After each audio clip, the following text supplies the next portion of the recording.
कम दिखाई पड़ते हैं, लेकिन ये विश्व स्तर का युद्ध है। कुछ रहस्य में बता दूं, सावधान। दुर्योधन का नाम सुना होगा। देवराज इंद्र के अंश से उत्पन्न हुए थे अर्जुन। देवराज इंद्र की प्रेरणा से गंधर्व विशेष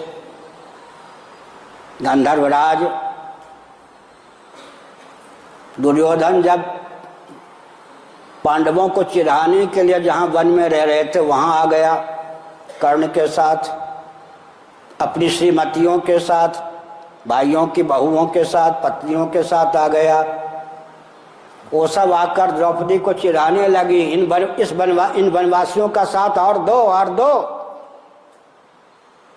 तुम हमारे पास होती, माने समझ गए ना, पति को छोड़कर क्या सुख सुविधा, और दोगी साथ, और मरे हुए को मारना।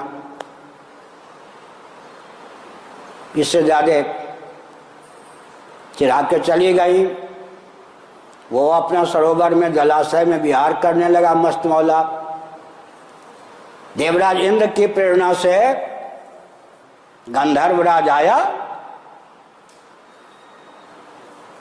और अपनी सेना को आज्ञा दी। वो दुर्योधन आदि की पत्नियों का अपहरण कर लिया। नभो मार्ग से, आकाश मार्ग से अपहरण करके ले जा रहे थे गंधर्व। कुररी के समान वो विलाप कर रही थी देवियां। दुर्योधन को भी पकड़ लिया, कर्ण की भी दाल नहीं गली। आकाश मार्ग से ले जा रहे थे जहां पांडव वन में बैठे थे। दुर्योधन ने उच्च स्वर से कहा, त्राहि माम, जैसा भी हूं युधिष्ठिर तुम्हारा भाई हूं। उन देवियों ने कहा, घर की पुत्र वध में हूं, कुर्री के समान विलाप, अपहरण करके ले जाई जा रही हूं। द्रौपदी ने चिढ़ाया नहीं। 1 घंटा पहले तुम चिढ़ाने आई थी, अब देखो तुम्हारी क्या दशा है। भीमसेन नहीं किया, बढ़िया, युद्ध का मौका नहीं मिलेगा, ये गंधर्वराज उनको मार डालेंगे। चित्ररथ युधिष्ठिर जी ने कहा, क्या बोलते हो भीम? क्या दूसरों से संघर्ष होने पर हम 105 हैं, हम 5 और ये 100, आपस में लॉकडाउन। वो 100 हैं, मैं 5 हूं। ये घर की बहुएं हैं, आखिर कुरुकुल कलंकित होगा। मैं जानता हूं कि देवराज इंद्र ने छक्के छुड़ाने के लिए इनको मुक्ति दी है, लेकिन मेरी आज्ञा है, गंधर्वों के चपेट से मुक्त करो घर की देवियों को। इन गंधर्वों के चपेट से मुक्त करो सुयोधन को। 2 बार चिढ़कर परोक्ष में भी दुर्योधन के लिए दुर्योधन शब्द का प्रयोग किया युधिष्ठिर जी ने। इतने शीलवान थे, सुयोधन शब्द का प्रयोग करते थे। आज्ञा पालन करके भीमसेन, कम से कम मत तो दो अपना, लेकिन जब आदेश मिल जाए तो लक्ष्मण जी अपना मत देते थे। आदेश मिल जाने पर अब तो इतना अहंकार हो गया है कि मत, यहाँ कोई ऐसा नहीं है, मत देने के बाद न मानो तो वो महाकाल बन जाते हैं व्यक्ति। मानो तो सारी हमारी योजना ही धस हो जाए। इतना अहंकार का बोलबाला। मैं सोचने के लिए बाध्य होता हूं, कृतज्ञ तो मेघनाद आदि भी नहीं थे, पिता की आज्ञा पर मरने के लिए तैयार। दुर्योधन की आज्ञा पर कर्ण, जानता हुआ भी कि राक्षस दुष्ट है, कर्ण दुर्योधन की आज्ञा पर मरने के लिए तैयार। कृतज्ञ वो भी नहीं होते थे। कृतज्ञता तो व्यक्ति को असुरों से भी नीचे पहुंचा देने वाली भावना है। भीमसेन ने सबको छुड़ा लिया। चंगुल से बच गए कौन? दुर्योधन। कर्ण से कहा, दुशासन आदि से कहा, मेरी आज्ञा है, आंखों के सामने से ओझल, चले जाओ हस्तिनापुर। मेरे पिताजी को कह देना प्रायोपवेशन, आमरण अनशन के लिए प्रायोपवेशन, दुर्योधन प्रायोपवेशन अनशन करके शरीर छोड़ देगा। आखिर में गंधर्वों के चपेट से मुक्त हुआ तो भीमसेन के अनुग्रह से, युधिष्ठिर के अनुग्रह से। अब मैं अपने पौरुष पर क्या डींग मांगूंगा, मुंह दिखाने योग्य क्या रहूंगा। बैठ गया मस्त बोला।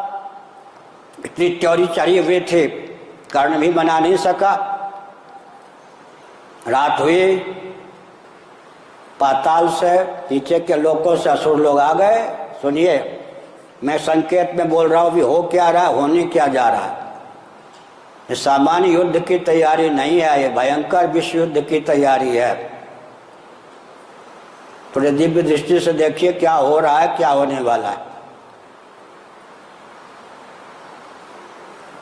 आप कौन हैं? दुर्योधन। आपका जन्म किसके लिए हुआ है? कोई व्यक्ति अपने जन्म के प्रयोजन को निष्फल नहीं करता, सज्जन हो या दुर्जन। आप हमारे नायक हैं। हम असुरों ने, राक्षसों ने आपको नायक बना रखा है। मालूम है दुर्योधन कितना सुंदर था और कितना मजबूत उसका शरीर था, सुदृढ़। कमर से ऊपर का हिस्सा पार्वती जी ने फूल पुष्प सार सर्वस्व से बनाया था उसका। कमर से नीचे का हिस्सा, यहां से भगवान शिव ने वज्र सार सर्वस्व से बनाया था। बहुत भव्य तो था ही दुर्योधन। और युधिष्ठिर आदि का सहपाठी था, कृपाचार्य का शिष्य था, विद्या में भी 8 प्रकार के व्याकरण का विद्वान दुर्योधन था। आज तो एक व्याकरण का विद्वान मिलना भी कठिन है। महाभारत में लिखा है 8 प्रकार के, कितने बड़े व्याकरण रहे होंगे कृपाचार्य जी। उन्होंने पांडवों को, दुर्योधन आदि को 8 प्रकार के व्याकरण का ज्ञान दिया था। इतना बड़ा विद्वान भी दुर्योधन था। आप भूल गए अपने अवतार का प्रयोजन।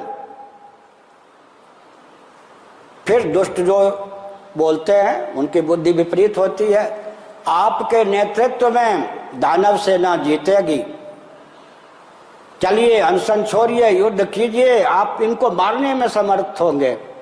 विपरीत बुद्धि। आप नायक हो के ये क्या करने जा रहे हैं, तो आप लोग क्या सहयोग करेंगे? हम तो प्रत्यक्ष आकर युद्ध नहीं करेंगे, हमें जो करना है कर चुके हैं। या मुझे सुन रहे? भीष्म जी सामान्य व्यक्ति थे क्या? द्रोणाचार्य जी, कृपाचार्य जी, अश्वत्थामा जी, जयद्रथ,